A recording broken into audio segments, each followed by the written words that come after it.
Michael Law is the Pocono Astrologer. He has been studying and providing traditional astrology to the Pocono area of Pennsylvania for over 21 years. Laying a map of the heavens at one's time of birth or where the planets fall today in areas of relationship and current path, Michael uses traditional techniques that date back thousands of years to provide his clients with an accurate and detailed explanation of how the planets affect personality, love, and spirit. All right. We missed the first couple of minutes of this. And astrologers didn't think that there was the Mesopotamians that practiced astrology didn't think that there was a direct causal connection between celestial and earthly events, instead acting as signs and indications of the future that were sent by the gods, not causes of events that they correlated with. So the stars were seen as a heavenly writing that was inscribed across the sky. So, like, in other words, they didn't really necessarily think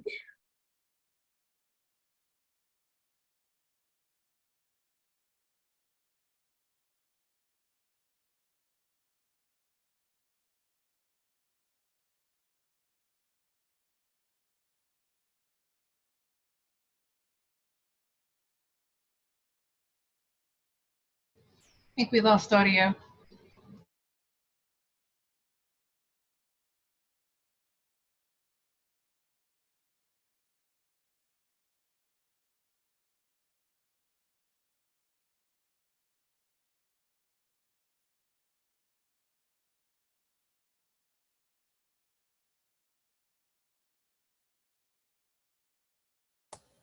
Trinity, I stopped it a second. You're not hearing it at all? He was talking for a little bit and then it dropped. Right, he does speak pretty low in some areas. I have no idea how to send this to either of you. So I'm not sure what to do about this. Let me try again. State, the area, the city. So like so the kings of Mesopotamia would employ the astrologers as like a state affair. So under the patronage of the king. So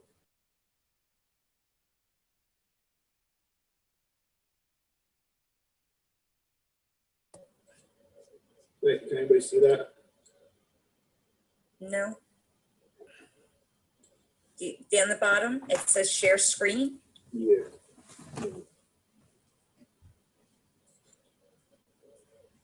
It's coming up.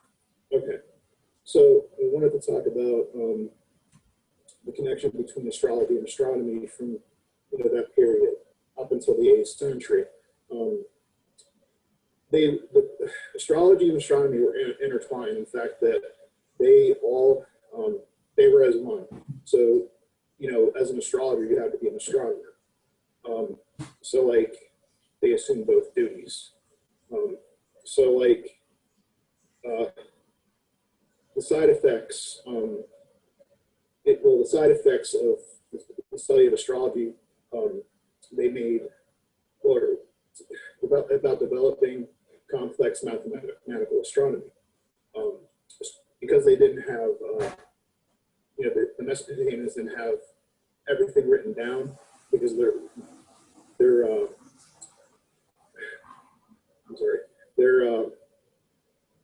so Mesopotamia, was simplistic, is what I mean to say.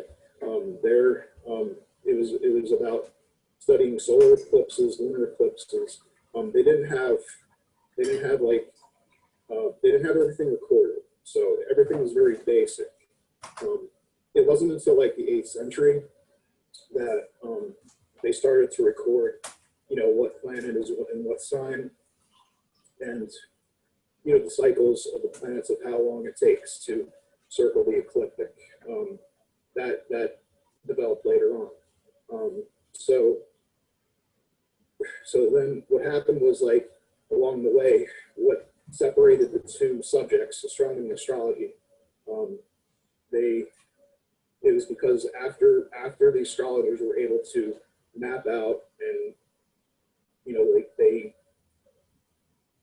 like had everything recorded and written down, but they didn't need to observe the sky because everything was written down. So they still worked together, but that was it slowly started to diverge and become separate.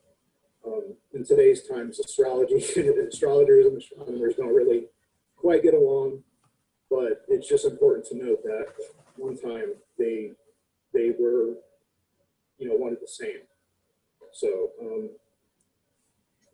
so anyway, as I said, the 8th century, that took place, and in fact, like, I want to point out something here. Everybody see that? Yes. Okay. See, this is a clay tablet of a astrological, scripture. So like, nothing could be done. They list the planets and the signs, the date, the emperor, and they would in the bottom of these, which was interesting, they would say like good luck. In every one of these, like, so about like 28 were found during this period. So what we think what was like, so the astronomer would calculate the planets, give the clay tablet to whoever wanted their chart done, and then like take it to the astrologer, and the astrologer would orally interpret it, because we don't have any evidence of like anything past like what planets and what signs and anything past that, because we think, you would imagine it would take a lot of time to, if you were going to do a report, it would probably take 15 years to write a report on a clay tablet. So everything had to be done orally. But natal astrology, in which it came in the 5th century BC. So I was getting ahead of myself there, but like, so they started to wean themselves off mundane astrology. So natal astrology is one's birth chart. So taking the moment of somebody who was born and then casting the chart. So that became very popular in the 5th century, as well as the zodiac. 12-line zodiac was finally incorporated also in the 5th century BC. So like, and also, so like every sign was made up of 30 degrees, but they knew that not all the signs were the same size, because they're all different sizes. Like Virgo is the largest constellation, as Capricorn is the smallest. But the fitting that part of that too is fitting it under the calendar, because as I talk about Egyptian a little bit, the Egyptians based their calendar in 12 months, 30 days, with 5 extra days at the end of the year. So anyway, after the 5th century, astrology became more advanced, and a number of new technique and concepts were introduced. Now, the Mesopotamians, they were more focused on trying to learn the cycles of the planets, trying to learn what they mean, as well as the aspects between planets. Whereas ancient Egypt, they were focused on what was called, let me see if I find it,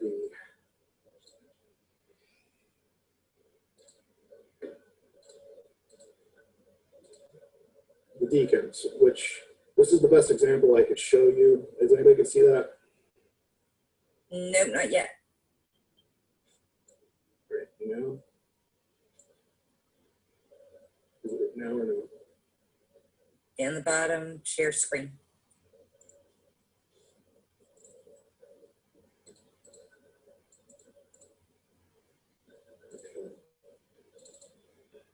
It's coming up. All right, this is like the best example I could give of what the deacons would look like. So on the outer ring here is all the signs of the zodiac, and these, as you can see, planets are separated by 10 degrees each, right? So you have like, so the Egyptians, although like they didn't use this astrologically, they were using the deacons as a to mark the hours of the night. And the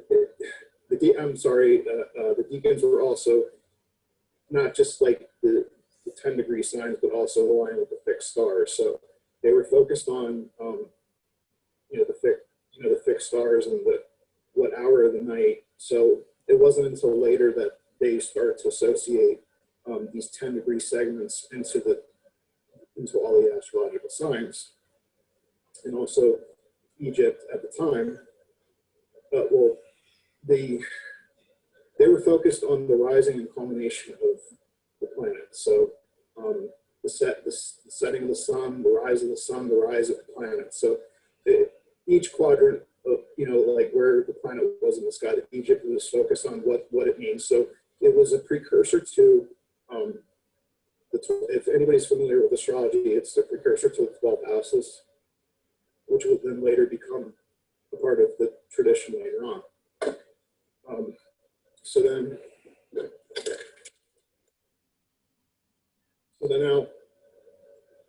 now like Mesopotamia was doing its own thing as they were getting better and more complex in their system.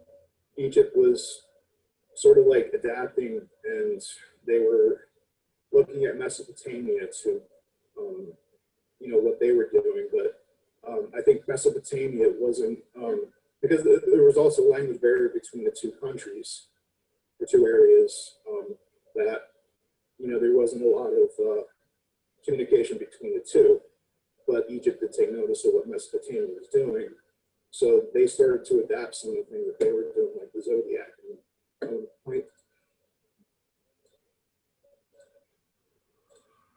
All right, does anybody see this? Yes. Okay, this was constructed in around 200 BC. It's in the Temple of Dendera. So what it is the outer is, I believe, the fixed stars, and inside is the constellations of the astrological signs. So also in the 5th century, what I forgot to mention was there was a text of astrological omens that was translated into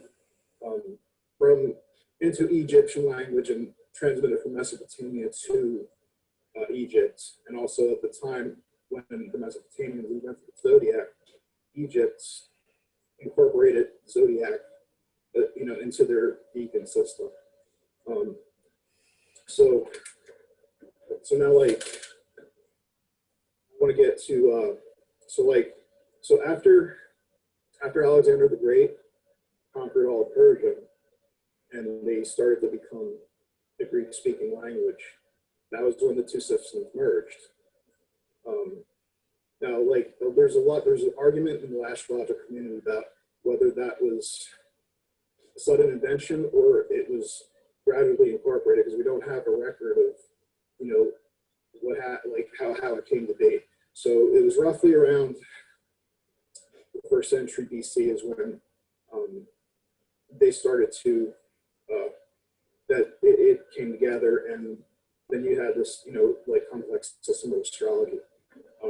So one is what's called the benefic. So, for example, like, this is a very simplistic thing. So you have two group of planets that are benefic and malefic. So Aphrodite and Zeus, if you will, would be benefic, and Mars, Saturn, which is Aries and Kronos, would be malefic. They started to notice that certain planets were, indicated, like whether it was going to be positive or a negative influence.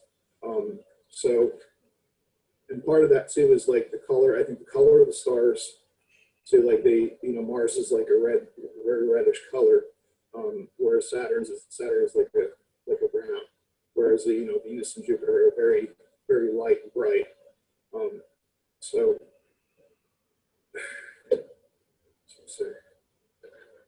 so then, so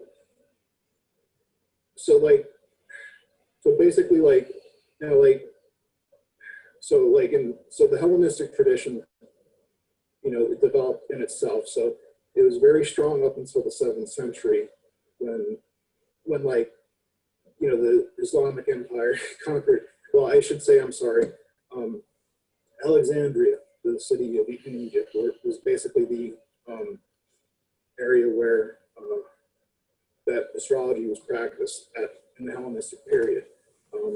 So, like if you wanted to be an astrologer or an astronomer, you would go to Alexandria. And that ties into the Alexandria Library. And so like there was a very advanced, scholarship there. So once the Islamic Empire took over after the 7th century, the Islamic Empire started to, they went to, like the Islamic Empire, once it took over Alexandria, they took some of what Alexandria had and took it back to, Persia, Middle East. And then so like the Islamic Empire had like a 200, they experienced a period between the 700 to, I think it was like the 13th century, whereas they were practicing astrology before it went back to Europe. And so a lot of things were lost in time, because there was a lot of texts that were found in the 90s that were dug up about different,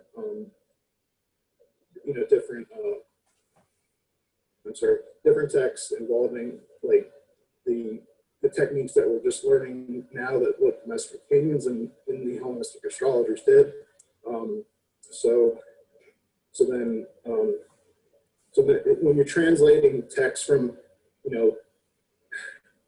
Hellenistic to Arabic to Latin to English or whatever language, things get lost. So a lot of things that we've uncovered since the 90s that we are starting to learn how they did astrology.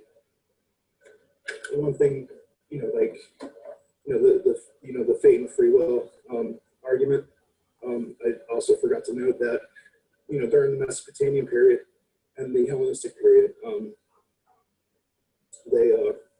whereas today, like we're more like open about fate and free will. Like some people might favor fate, some people might favor free will, some people may be in the middle. The ancient astrologers were heavily favored fate over free will, because they believed that whatever was meant to happen, that was what you were supposed to be, and that was what you were supposed to do. So like they just like, and part of that too was knowing, like through the sky, like whatever it was you were meant to be or to do, or whatever it was, like, whether good or bad, just be humble, because that's what your soul chose. But I'm not sure if I have anything else. Does anybody have anything?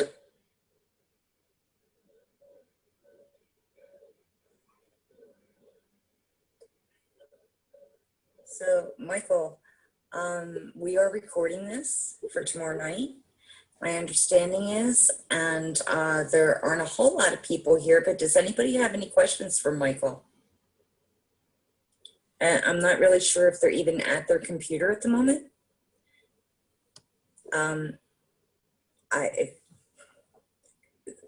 Major information, some of it for me to build on my small knowledge of astrology. My grandmother was an astrologer, but she did like a column for the Courier Post back in the day. I don't know that anybody has any questions in here. I'm not seeing anything in the chat. And somebody there? This is a mark. Mark. It's a beautiful graphic. I love the Yes, it is. yin and yang of it. No, I also forgot to mention too, can anybody see this? Yes. Okay. At some point during the Hellenistic period, and it might have either, there's no evidence, of Mesopotamia doing this, but I suspect that they noticed too, that certain planets work in certain signs. So like, for example, like, the sun is vested in Leo because, during that period between late July and late August, that's where the sun is the strongest. So they would always associate Leo with the sun, and also the moon with Cancer, because having the two luminaries in the longest days of the year, whereas Saturn was the furthest and the coldest planet, where they would have like Aquarius and Capricorn, the two signs that are opposite Leo and Aquarius, as the as the opposite effect. So you would have cold and warm. You know what I mean? So, but also like each planet, like had its own sign. So they also believed if a person had as many planets in their chart that was in its own sign, that was a very fortunate thing. So I just wanted to note that too. So and also there was a thing, and I don't expect anybody, can anybody see this? Don't remember seeing that. Okay. Or can anybody see it on the screen now? I just changed the, I don't know if it's working or not. I just changed it. Let me see again. We can see it. It's just not very big. Okay. So, like, I don't expect anybody to know this, but this graphic here is where certain planets go with certain houses. They operate best under those houses. So that was a technique that the Hellenistic astrologers came up with that we've lost over the years, like in modern astrology. So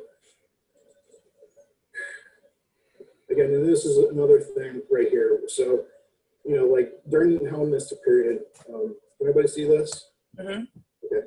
So this is sort of what I have here is on the outside is the name that they used to call each house. So like, and the indications of what each house means.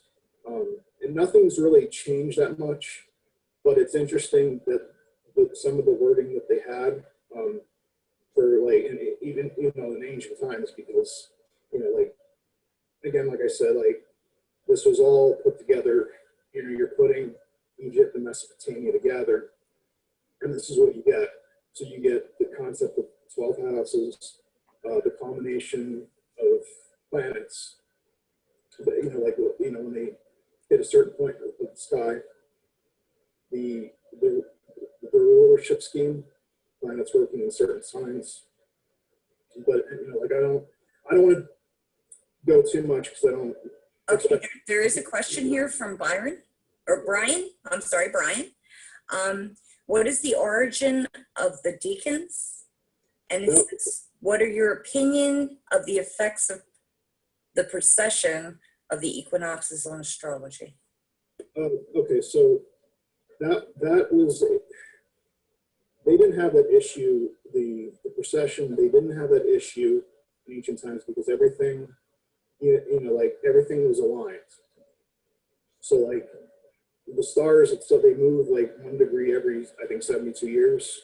So there's this big argument between like, so like the astrology that Westerners use, which is us, is tropical. So we base our astrology off the seasons. In India, they use what's called the sidereal zodiac, and that's based on what the like the planets, like they would be under that specific star. So for example, all right, so I'm born September 7th, right? I'm a Virgo, but according to the sidereal zodiac, I'm actually a Leo because it's a 25-degree difference. So it's just a matter of how they do in India. Like India mostly uses sidereal, but I don't know too much about Indian astrology because I haven't studied Indian astrology, but what they have works for them. And my feeling is that if you go to if you look at the fixed stars, if they're, because like also the fixed stars have meanings too, and that's a whole other subject too. So like for example, so I'm at, I think 20 degrees Leo's would be my sidereal sign. So I don't agree with I don't agree with that, like for me, because I know I'm a Virgo and I feel it that way.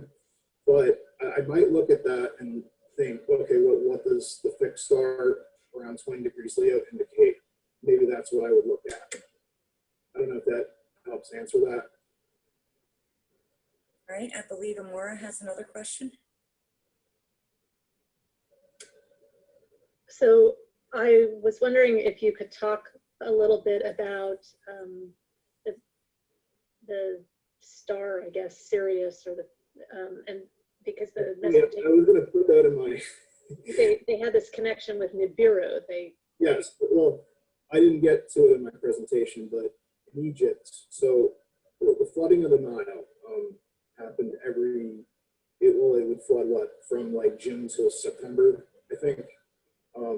So Sirius was actually like the point where, so they would look at which the ascendant I didn't even bring up in my presentation, but that was an important thing for the Mesopotamians, Egyptians, and as the tradition developed, was knowing what sign is rising on the horizon. So, like they would look at, it was around late July, the sun was in Leo. So when you have Cancer rising around 14 degrees, and Sirius actually lies at 14 degrees Cancer. So they would mark that as the beginning of the Egyptian calendar at that point, and the Nile would flood, like right when Sirius was rising on 14 degrees Cancer. I don't know if that's what you were. Right, yeah, I know they were aware of that. They called it Nibiru instead of Sirius, but is that the connection to the Lionsgate thing that happens August 10th? What's that? I'm sorry. So today, in modern times, there's this thing in the New Age community where there's a Lionsgate portal on around August 10th, August 8th through 10th. That's like supposed to be this big opening of lots of energy and stuff like that. And I think it's related to that.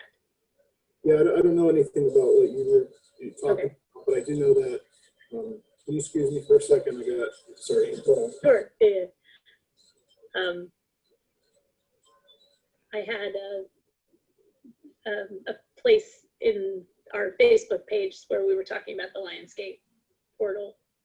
Yeah, well, I know that like I said, the Egyptians, they were really focused on the fixed stars part of it, and like their timing was different because they associated with the calendar too. They were connecting all the fixed stars and the deacons, with the calendar. And so eventually, it didn't start off, they didn't use it astrologically at first. It wasn't until they were learning from Mesopotamia, they started to incorporate the deacons with what the Mesopotamians were doing. And they would hold rituals of marking the hours of the night. So I mean, like the Mesopotamians, it took centuries to figure out what they were doing. So everything, but it just seems to me that the Mesopotamians, they were focused on so much perfecting that I don't think that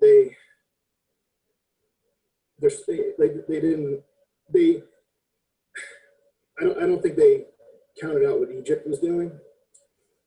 it just feels like Egypt was more adapting to what Mesopotamia was doing. And I think that was the key there too, before everything came together, you know what I mean? So,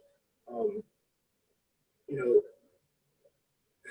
so like, you know, Mesopotamia, they really, because again, without their knowledge, their, you know, record, like keeping track of, you know, the cycles of the planets and, you know, everything else, like we wouldn't have anything to go by. You know, we wouldn't have the astrology we have today without their record of, you know, the cycles of the planets, you know what I mean, and timing everything, because, and again, look how long it took. You know, they started in 4000 BC, all the way to the 8th century, they started recording it, you know, so the future astrologers and astronomers relied on their recordings to know what's going to be when, and, you know, like, and where, you know.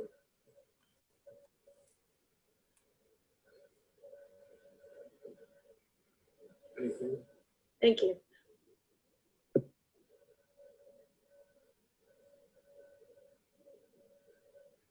Do you have anything?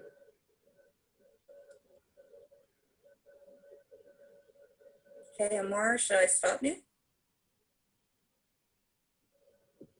I want to So thank yeah, thank you, Michael, so much Thank for you. that. It was so interesting, and I'm definitely gonna, you know, listen to it again when we play it. Yeah. I Sorry for appreciate your flexibility. Yeah, so nervous. No, it was great. Thank you so much. it was great. Thank you for joining us. All right, have a nice night. You Many too. blessings to you. Thank you so much. Thank you.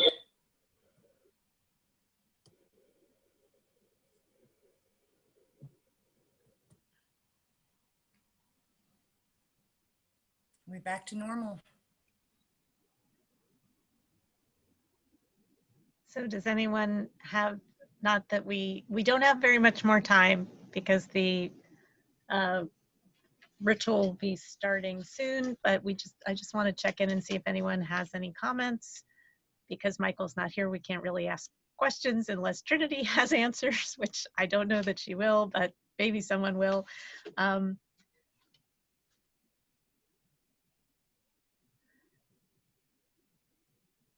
So if you do have a question or a comment, just unmute yourself.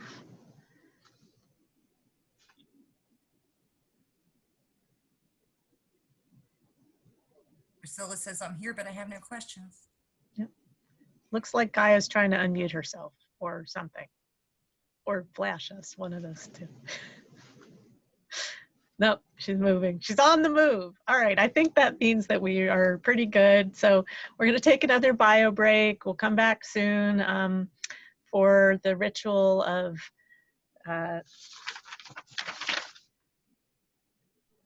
marriage of light and shadow at 7, brought to you by Hands of Change. And we'll see you back shortly.